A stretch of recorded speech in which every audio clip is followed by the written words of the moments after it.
Right, time to do a little recap on Cage Gladiator event. I have to excuse me for a moment whilst I just make myself indulge in my condiment set. I do have hot chocolate, in fact. I have enough for 2 of these cups, so I shall have them. Or do I? No, the pack was bigger than it looked. Oh my.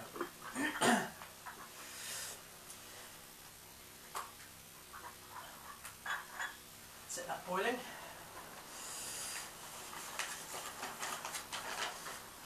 Right, it was a fabulous night. There were a few things to say.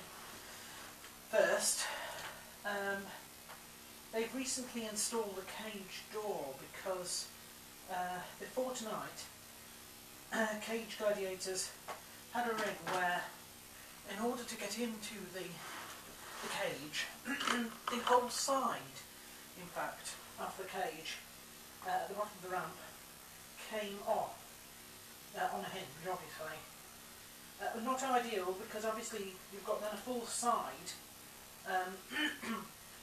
going across the ramp right in front of the fighters, and that one length of the cage is quite a long way, so wasn't ideal. They have built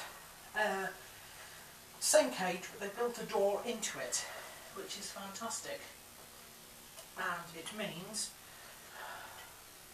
try and take a seat without breaking this chair. It's not the most stable chair in the world, and I'm not the most not the world's slimmest person. So anyway, yes, new cage door, fantastic.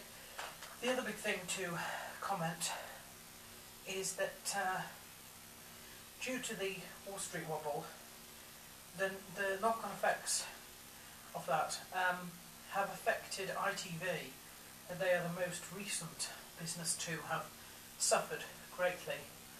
They've cut a lot of things, including their major productions. I believe ITV4 has gone altogether. Obviously that poses some challenges for Emil Coleman, the co-owner of Cage Gladiators, because they had a contract to view and tape Cage Gladiators for production on ITV4, a channel that, to the best of his knowledge, no longer exists, or if it does, not in a way that they can complete that. I asked him about it because they're really pioneers in the sport in that sense. They're the first to get their product onto a mainstream television, terrestrial television, that you can pick up by cable. The closest to them is Cage Rage, but you need things like I think it's Extreme Sports Channel or something like that. Bravo at the very least.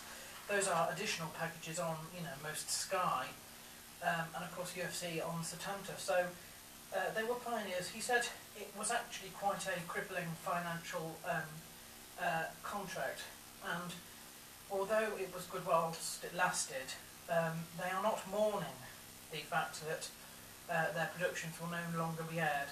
It's freed up, I believe, some financial issues and given them money which they may well need in the coming year.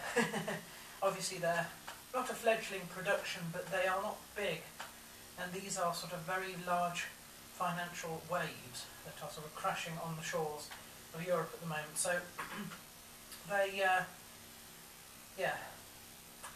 that's the case. So I do believe they're going back now to marketing their own brand of DVDs. So that's good. That's very good.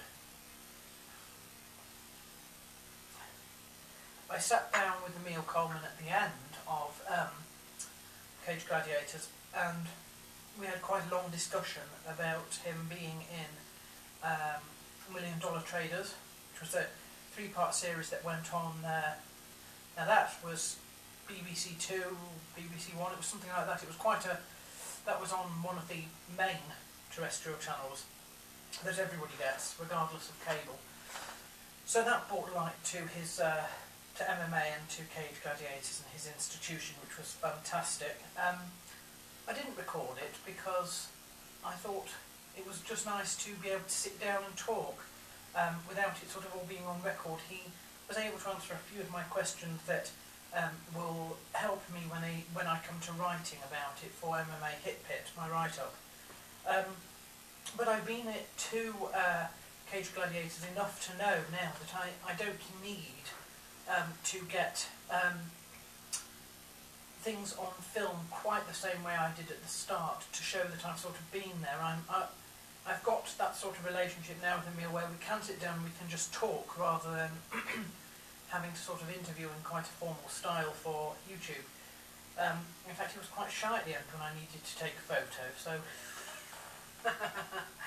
and we're going to run out of time shortly. So I should run through the card itself in a separate